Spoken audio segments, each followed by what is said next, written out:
todos, dando continuidade ao assunto de escoamentos internos turbulentos, para os quais nós vimos até agora que não existe solução analítica, pelo menos não para problemas práticos, né? Então, o objetivo desse vídeo é tentar a gente discutir e verificar quais seriam aí as abordagens possíveis de serem empregadas no escoamento turbulento em tubo.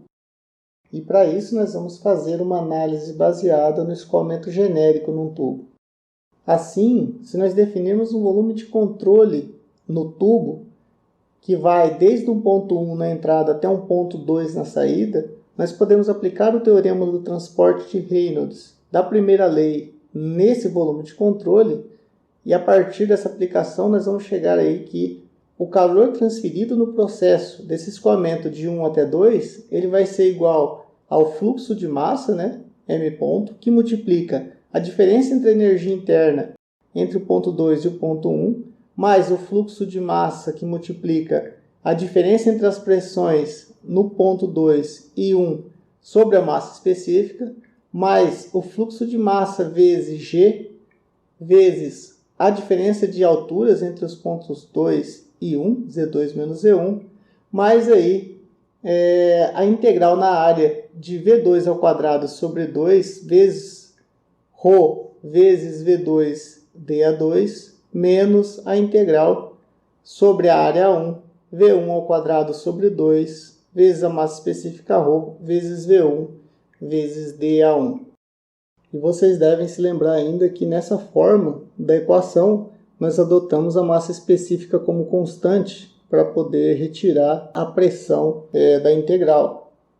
E a única dificuldade nessa equação é o fato de que nós precisamos dos perfis de velocidade na entrada e na saída para avaliarmos aí essas duas integrais.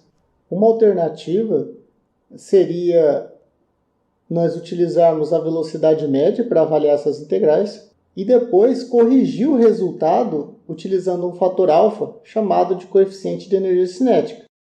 E o procedimento ficaria mais ou menos assim.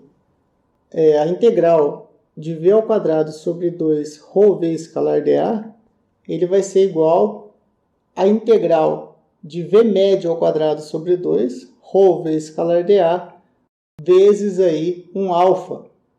Como o V médio ele é uma constante, ele sai da integral. A integral de ρv escalar dA é o m ponto, né? Então, no fim das contas, a integral de um V qualquer vai ficar como alfa V médio ao quadrado sobre 2 vezes m ponto. E assim, se nós reescrevermos essa equação isolando alfa, que é a correção que a gente precisa para utilizar na equação anterior para retirar a velocidade da integral, nós vamos chegar aqui, alfa ele é igual à integral de ρv ao cubo dA sobre m ponto V médio ao quadrado. E procedendo com a integral, nós vamos encontrar aí alfa igual a 2 para escoamento laminar, e para escoamento completamente turbulento, nós vamos ver aí que alfa se aproxima da unidade. Então, nós podemos reescrever a equação de energia como sendo simplesmente Q ponto, que vai ser igual a m ponto U2 menos U1, mais m ponto P2 menos P1 sobre ρ, mais m ponto G, Z2 menos Z1, mais m ponto que multiplica alfa 2, velocidade média 2 ao quadrado sobre 2, menos alfa 1, vezes a velocidade média 1 ao quadrado sobre 2. Ainda, dividindo essa equação pela vazão mássica, nós vamos ver que o fluxo de calor por quilograma de fluido escoado nesse tubo vai ser igual a diferença de energia interna, o 2 menos o 1, mais a diferença entre as pressões, as duas seções 2 e 1, mais alfa 2 V2 ao quadrado sobre 2 menos alfa 1 V1 ao quadrado sobre 2, lembrando que esse V é a velocidade média, mais a diferença de alturas, vezes a aceleração da gravidade G. Nós ainda podemos reorganizar essa equação, na forma de toda a energia que entra no ponto 1, ou seja, P1 sobre ρ mais α1V1 ao quadrado sobre 2 mais GZ1, menos toda a energia que nós temos no ponto 2, que é P2 sobre ρ mais α2V2 médios ao quadrado sobre 2 mais GZ2. E tudo isso daí deve ser igual à diferença de energia interna e ao calor produzido no processo de escoamento. E nessa equação nós identificamos os termos do lado direito como sendo as perdas irreversíveis devido ao atrito e recirculações do fluido, geralmente identificadas pelo símbolo HL, ok? E nessa última forma, a equação de energia tem como unidade Joule por quilograma, ou ainda, energia por quilograma de fluido escoado. Se nós dividirmos essa equação por G, nós dizemos que a equação fica na forma de carga, que também é muito utilizada. E neste caso, as unidades são dadas em metros, que pode ser interpretado aí como metro de coluna de fluido, ou ainda em joule por newton, ou seja, energia por peso de fluido escoado. Então, essa equação de energia, para nós podermos utilizar essa equação, só nos resta definir aí como calcular essas perdas. No escoamento turbulento, nós não temos aí uma expressão simples para a perda de pressão ΔP, mas temos a análise dimensional. Se a gente admitir que as quantidades importantes para avaliar a perda no escoamento em um tubo são o diâmetro D, o comprimento do tubo L, a rugosidade ε e as propriedades físicas ρ e μ e a velocidade média do escoamento V médio, nós temos aí que o ΔP pode ser avaliado como funcional dessas variáveis. E daí nos resulta os seguintes adimensionais. Um adimensional, que é a perda de pressão adimensionalizada pela pressão dinâmica do escoamento, ΔP sobre ρ V médio ao quadrado, que vai ser igual a um funcional de μ sobre ρ V médio D, que a gente sabe que é 1 sobre Reynolds, O outro funcional que é L sobre D, que seria a razão de aspecto do tubo. E o terceiro funcional, que seria ε sobre D, ou ainda a rugosidade relativa do tubo. Então, notando também que para um escoamento sem variações significativas de energia cinética nem de energia potencial, as perdas HL elas vão se resumir à variação de pressão. Então, o HL vai ser o ΔP sobre ρ. Se a gente substituir nesse funcional HL no lugar de ΔP sobre ρ, nós vamos ver que HL sobre V ao quadrado vai ser igual ao funcional de Reynolds, da razão de aspecto L sobre D e da rugosidade relativa ε sobre D. Mas a partir de evidências experimentais, pode-se notar que a queda de pressão já varia linearmente com L sobre D. Então, L sobre D pode ser retirado desse funcional. Então, se a gente rearranjar essa equação agora para HL e multiplicando ali V ao quadrado por meio para representar a energia cinética, nós vamos ver que a perda de carga HL pode ser escrita como sendo V médio ao quadrado sobre 2, que multiplica L sobre D vezes um F, ok? E nessa equação F vai ser o chamado coeficiente de atrito ou fator de atrito de Darcy, Esse fator de atrito de Darcy, como nós já vimos, ele vai ser um funcional de Reynolds e da rugosidade relativa ε sobre D. Para o caso laminar, nós já tínhamos deduzido que a queda de pressão ΔP era igual a 128 vezes a viscosidade μ, vezes o comprimento do tubo L, vezes a vazão volumétrica Q, dividida por π vezes o diâmetro do tubo a quarta. Isso daí, pode ser reescrito como 32 L sobre D, μV médio sobre D. Ou seja, para o escoamento laminar, a perda de carga ela pode ser reescrita como sendo simplesmente 64 sobre Reynolds vezes L sobre D vezes V ao quadrado sobre 2. Então, se a gente comparar essa expressão para o escoamento laminar para a expressão anterior do escoamento turbulento, nós vamos ver aí que o fator de atrito para o escoamento laminar ele é igual a 64 sobre Reynolds. E nós vemos que a principal diferença entre o fator de atrito do escoamento turbulento e do laminar é que no turbulento nós precisamos também do valor da rugosidade da parede interna do tubo, né, onde ocorre o escoamento. A rugosidade ela não é uma quantidade trivial de ser medida.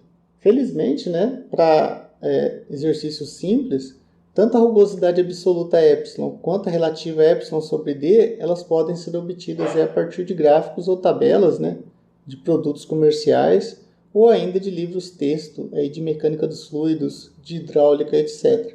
Notem ainda que, dependendo do fluido que estiver escoando, a rugosidade ela vai aumentar consideravelmente ao longo dos anos. Isso daí devido a problemas como, por exemplo, incrustações, né, ou ainda corrosão. Os tubos que nós consideramos lisos são aqueles de rugosidade muito pequena, praticamente desprezível, como, por exemplo, tubos feitos de vidro, né, ou então de alguns tipos de plástico, como o teflon. Então, para o cálculo do F, nós temos inúmeras correlações empíricas para calcular o fator de atrito. Talvez a mais utilizada seja a fórmula de Colebrook, que é uma equação implícita em F, né? Porque nós temos nela 1 sobre raiz de F, que é igual a menos 2 log de epsilon sobre d sobre 3,7 mais 2,51 sobre Reynolds vezes raiz de F, e cuja solução vem a partir de um procedimento iterativo para a solução para F, para resolver essa equação para F. Ou ainda, nós podemos optar por uma solução mais simples, né? Uma equação mais simples, como por exemplo a fórmula de Haaland, que é 2% mais imprecisa que a de Colebrook. Mas a fórmula de Haaland, nós notamos que só temos F do lado esquerdo da equação, né? Então, ela é muito mais simples de ser utilizada. Para um tubo liso, e se o Reynolds for menor do que 10 a quinta, ainda nós podemos utilizar a correlação de Blasius, que é dada por F igual a 0,316 sobre Reynolds elevado a 0,25. Essa última né, mesmo que seu tubo não for liso, e o seu Reynolds seja pouca coisa maior do que 10 a quinta, você ainda pode utilizar esse F como um ponto inicial, né, se você for resolver a equação de Colebrook iterativamente. Mas eu sugiro que vocês pesquisem na internet, uma vez que existem já hoje né, inúmeras equações para o cálculo do coeficiente de atrito F.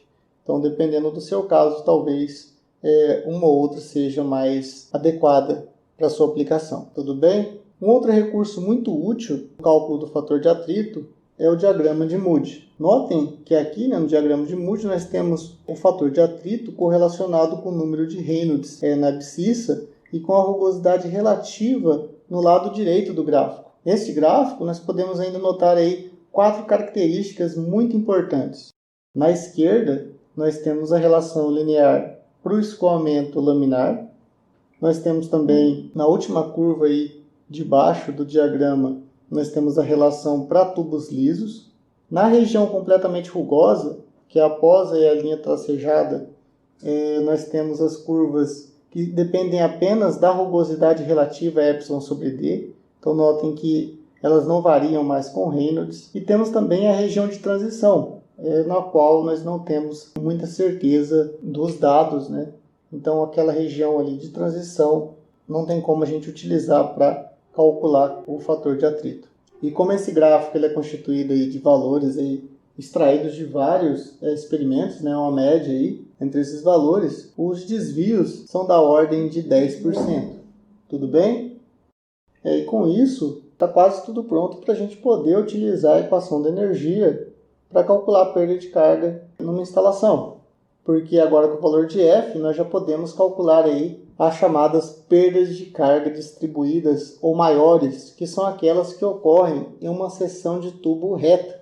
O problema é que numa instalação, numa canalização, além das seções de tubos retas, nós temos também os chamados acessórios, né? E nesses acessórios vão ocorrer, além das perdas por atrito, né, outras perdas geralmente devido a recirculações, expansões ou contrações nesses acessórios. E como a geometria desses acessórios são não triviais, o cálculo das perdas de carga nesses acessórios, chamadas aí de perdas de carga menores ou singulares, ela é realizada a partir de uma constante diferente, né, para cada tipo de acessório. Então daí vem o nome singular. O nome menor, né, vem do fato de que a contribuição dessas perdas de carga para a perda de carga total é muito menor do que aquelas para as perdas de carga nas seções retas dos tubos. Ok? Sendo assim, né, no cálculo da perda de carga menor ou singular, nós vamos utilizar ou um K, né, que é um coeficiente de perda de carga, ou ainda um comprimento equivalente, que seria o comprimento de tubo daquele diâmetro necessário para ter a mesma perda que aquele acessório na sua instalação. Então nós podemos calcular a perda de carga HS ou como o coeficiente K vezes V médio ao quadrado sobre 2G, ou ainda, né, como um F vezes um comprimento equivalente sobre D vezes a velocidade média ao quadrado sobre 2G. Ok? Com relação a esse coeficiente de perda de carga K e comprimento equivalente do acessório, nós temos tabelas, né, para um ou para outro, mas o ideal, né, é sempre utilizar o valor fornecido pelo fabricante do acessório. A perda ela sempre vai ser o que? Inevitável no acessório. Mas dependendo da configuração, ela pode ser aí, de certa forma minimizada. Por exemplo, né, para a entrada de tubos, nós vemos que enquanto uma entrada reentrante possui um coeficiente de perda de carga singular de 0,78, né, uma entrada simples sem reentrância possui já um valor bem menor, K igual a 0,5. Ou seja, uma perda aí proporcional a 50% da energia cinética do escoamento. E se essa entrada for bem trabalhada e houver condições ainda de deixá-la aí suficientemente suave, né, esse valor pode ser ainda menor que 5%. Embora, né, nem sempre o custo-benefício para você fazer esse acabamento na entrada, né, vale a pena. No caso de contrações e expansões bruscas, nós vemos que o valor do coeficiente depende da razão entre as áreas. Notem que no caso de uma contração, se a área 1 for muito menor que a área 2, então recuperamos o coeficiente para uma entrada simples de 50% da energia cinética. Por outro lado, né, se no caso de uma expansão, na qual a área 2 é muito maior do que a área 1, então nós vamos ter o caso aí de um fluido caindo em um reservatório.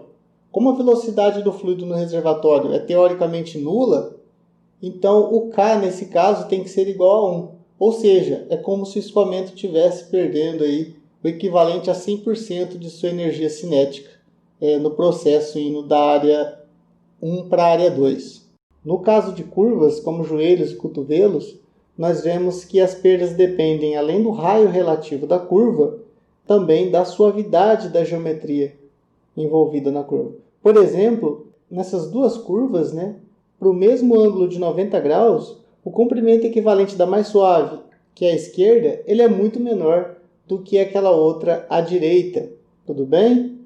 No caso de contrações e expansões, como as perdas menores dependem dos detalhes do escoamento e dos parâmetros geométricos, muitas vezes é mais adequado trabalhar aí com bocais ou difusores, porque nesses, né, a variação de área ocorre de maneira mais suave.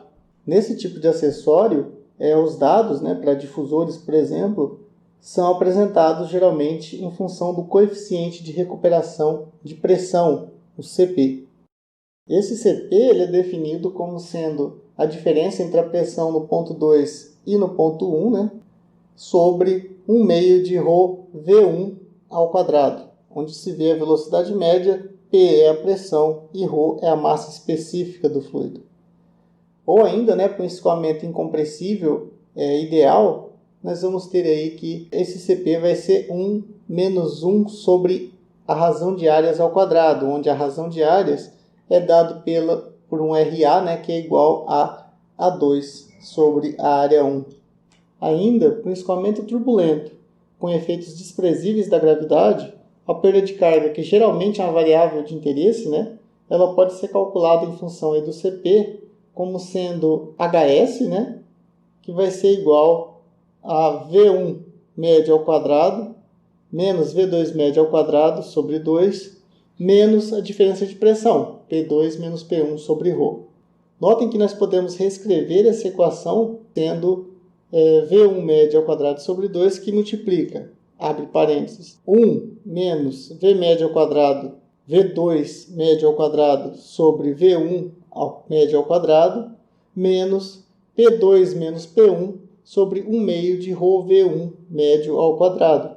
E nesse caso, nós podemos utilizar que esse segundo termo do lado direito é o próprio coeficiente de recuperação de pressão. E se nós utilizarmos lá que a vazão de entrada é igual à vazão de saída, ou seja, A2 V2 médio é igual a A1 V1 médio, então significa que V2 médio ao quadrado sobre V1 médio ao quadrado é igual a A1 ao quadrado sobre A2 ao quadrado, que é igual a 1 sobre a razão de áreas ao quadrado. Substituindo na primeira expressão, nós vamos ter que a perda de carga do acessório pode ser dada aí como sendo V1 médio ao quadrado sobre 2, que multiplica o coeficiente de recuperação de pressão para um escoamento ideal menos o coeficiente de recuperação de pressão. Então, note que nesse caso, o coeficiente de perda de carga, o K, vai ser dado aí pela diferença entre esses dois coeficientes de recuperação de pressão. Por fim, a perda de carga aí dos diversos acessórios da instalação, elas podem ser determinadas a partir aí do uso de tabelas como essa, que retorna o comprimento equivalente, por exemplo, em relação ao diâmetro do tubo. Quando a gente utilizar uma tabela como essa, nós temos que ficar atentos aí ao seguinte, que algumas tabelas elas vão retornar o comprimento equivalente dimensional em metros de tubo, ao invés de ser em relação ao diâmetro do tubo. Além disso, as resistências que vocês pegarem para válvulas, essas resistências geralmente são somente para as válvulas abertas, ok? Como já falei anteriormente, sempre é recomendado pegar os dados fornecidos pelo fabricante e, é claro, sempre vai haver erros, de no mínimo 10% nos cálculos. E os diâmetros internos dos tubos, eles são padronizados e são diferentes dos valores nominais desses tubos. Então, por exemplo, um tubo de 3/4 não vai ter um diâmetro interno de 3/4. Você tem que verificar na tabela sempre qual que é o diâmetro interno do tubo que você está trabalhando. Então, a equação que deduzimos da energia para ser aplicada no escoamento num tubo, assim como os cálculos para as perdas de carga, podem ser aplicados em instalações contendo bombas, ventiladores, sopradores, desde que o escoamento permaneça incompressível. Ou seja, se MAC aí permanecer menor do que 0,3. Então, se nós aplicarmos a equação da energia numa bomba, considerando que as variações de energia cinética e potencial entre a entrada e a saída de uma bomba sejam desprezíveis, então a energia total adicionada pela bomba no escoamento vai ser dada pela variação de pressão entre a entrada e a saída da bomba. Ou seja, o W ponto da bomba, que é a potência da bomba, sobre o fluxo de massa M ponto, ele vai ser igual a um ΔP sobre ρ, que a gente chama aqui de H da bomba. Notem que esse H da bomba, ele é similar ao HL da perda. A diferença é que enquanto o H da bomba está inserindo energia no escoamento, e por isso ele é positivo do lado esquerdo da equação, o HL está retirando energia do escoamento e por isso ele é positivo do lado direito da equação. Se nós tivéssemos instalado nessa instalação, por exemplo, uma turbina que também extrai energia do escoamento, ela seria negativa, um HT, por exemplo, seria negativa do lado esquerdo da equação, ou ainda ela seria positiva do lado direito da equação da energia. Sempre lembrando que a potência na bomba vai ser proporcional ao fluxo de massa M ponto. E como M ponto é ρ vezes Q, onde Q é o fluxo volumétrico, então nós temos que W ponto da bomba, que é a potência, é igual a Q, que é a vazão volumétrica, vezes ΔP. Isso daí em watts. E a eficiência da nossa bomba sempre vai ser dada pela potência de saída sobre a potência de entrada. Uma vez que a potência de saída, que é aquela que a gente vai medir no escoamento, ela sempre vai ser menor do que a potência de entrada, que vai ser a energia de entrada na bomba, que pode ser aí, por exemplo, a energia do motor elétrico ou então do motor de combustão. Então, resumindo, a equação de energia fica a energia de entrada do fluido, que é P1 sobre ρ mais V1 média ao quadrado sobre 2 mais GZ1, mais um HB, se você tiver uma bomba instalada, que é igual à energia na saída, né? P2 sobre ρ mais V2 média ao quadrado sobre 2 mais GZ2, mais a perda de carga de 1 até 2 na sua instalação. Notem que nesse caso eu estou assumindo aí que o escoamento é turbulento. Então o nosso alfa é aproximadamente 1. Se você for utilizar essa equação no escoamento laminar, você tem que utilizar alfa, né, igual a 2, como a gente tinha visto anteriormente. Essa equação pode ser ainda escrita na forma de carga. E na forma de carga nós teríamos aí que a energia na entrada da bomba, né, seria um H1 maiúsculo, seria um P1 sobre ρg, mais V1 médio ao quadrado sobre 2G mais E1, mais a carga na bomba, né? Novamente um HB, que é igual à energia na saída, que é um P2 sobre ρg mais V2 médio ao quadrado sobre 2G mais E2, mais a perda de carga total na saída. Lembrando que a perda de carga total ela é dada aí pelas perdas de carga menor, que são aquelas nos acessórios, mais as perdas de carga maiores aí, que são nas seções de tubo, seções retas de tubo. Além disso, a potência, no caso da equação da energia na forma de carga, ela pode ser calculada aí, por exemplo, como um N, né, igual a massa específica vezes a carga na bomba HB vezes a vazão volumétrica Q sobre a eficiência da bomba ETA-B. Notem que no caso de uma turbina, nós teríamos, ao invés de HB mais HB, nós teríamos ali menos HT. E que no caso da potência, como seria a potência extraída, né, nós teríamos que multiplicar o ρ vezes HTQ pela eficiência da turbina ETA-T. Uma vez que na turbina, né, quanto menos eficiente é a turbina, menor vai ser a potência que ela vai gerar de energia. Enquanto que no caso de uma bomba, quanto menor a eficiência da sua bomba, maior vai ser a potência consumida para ela fazer o mesmo trabalho, né? Para ela bombear a mesma quantidade. Com isso nós finalizamos esse vídeo e até a próxima.